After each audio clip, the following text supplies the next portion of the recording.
isa pa pong project eh. Ano yan, nak? Ghost project? Para saan? Magkano ba yun, Mir? Si nanay parang walang tiwala sa akin ah. Ang tunay na kaibigan hindi nakabase sa pakinabang sa'yo at sa laman ng bulsa mo. Dati nga tay, nung wala ako pera, wala akong kaibigan. Yung mga kaibigan na sinasabi mo na sinasamahan ka lang pag nililibre mo sila, hindi mo sila kaibigan, nak.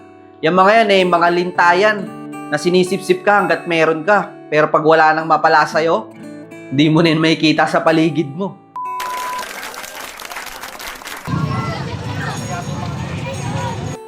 Oh, nak, kamusta ang school? Okay lang po. Pinasa mo na yung project mo, Nak? Yung pinrint natin kahapon? Opo nay, may isa pa pong project eh. Bakit parang sunod-sunod naman yung project nyo? Para ka namang nasa private school, nak. Kada project mo ang gastos. Importante ba talaga yan? Yun, nalibre ko ulit mga kaklase ko. Ayos. Nak, Amir, Ay tay, sorry po ano po ulit yun. tinatanong kita na kung importante ba talaga yung project na yan. Kung makaka-apekto ba yan sa mga grades mo dyan sa school. Opo tay, kailangan po talaga eh. Magkano ba yun, Mir? 200 lang po nay. Ha? 200? Eh, yung pera dito, pang-ulam na lang natin yun bukas. Basta nay, bigyan mo na lang ako para makapasa ako sa project ko. Sige na, nayabutan mo na. Ako nang bahala dumiskarte ng pangulam natin bukas. Importante may pang-project tong si Amir. You know, jackpot. Ito naman kasi, bigay agad, di man lang inaalam kung para saan. Teka nga, tatanungin ko muna yung kananay ko. Yun lang. Wala ka bang tiwala sa akin nay? Meron na, pero ang laki naman nun, 200. Para saan yun? Teka lang, tatawagan ko muna yung nanay ng kaklase mo kung para saan talaga yun. Si nanay parang walang tiwala sa akin ah. May tiwala ang nanay mo sa'yo, nak. Kaso nakakapagtaka naman na yan. Hello, te. May project daw sila, Amir, 200. Project? Wait lang, tatanungin ko si Jerry. Sige, te, tanong mo si Jeric, ha? Okay, sige. Yari. Jerry, ipalik na kayo 200? Wala po, nay. Yes, wala naman daw yung project na 200 yung mga bata. Ah, ganon? Wala ba? O sige, sige. Salamat, te, ha? O, sige. O, Amir, narinig mo naman siguro. Paano may papaliwanag yan, nak? Amir! Tinatanong ka namin, Nak. Anong project yung sinasabi mong 200? Sabi ng kaklase mo, wala naman daw. Sagutin mo yung nanay mo, Amir. Wala po talagang project nay. Tay, Eh, anong gagawin mo sa 200, Nak? Alam mo bang pang-ulam na lang yung perang natitira sa wallet natin? Yung mga ganyang project, nak, kaya naman talagang gawa ng paraan yan. Ang tanong, meron ba talaga?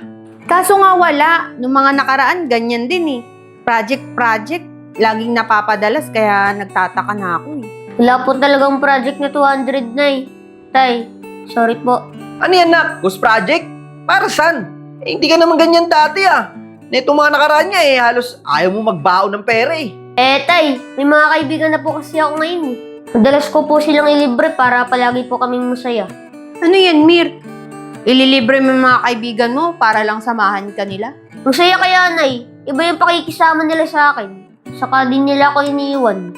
Ba't kailangan po magsinungaling sa amin, nak? Gumagawa ka pa ng kwento para lang bigyan ka namin ng pera. Alam ko tay, wala tayong pera eh. Kaya pag sinabi ko po para sa project, laging meron kayo naaabot sa akin. Kasi ginagawa namin ni tatay mo ng paraan, lalo na sa pag-aaral nyo. Kahit mahirap, kinakaya namin para lang sa kinabukasan nyo.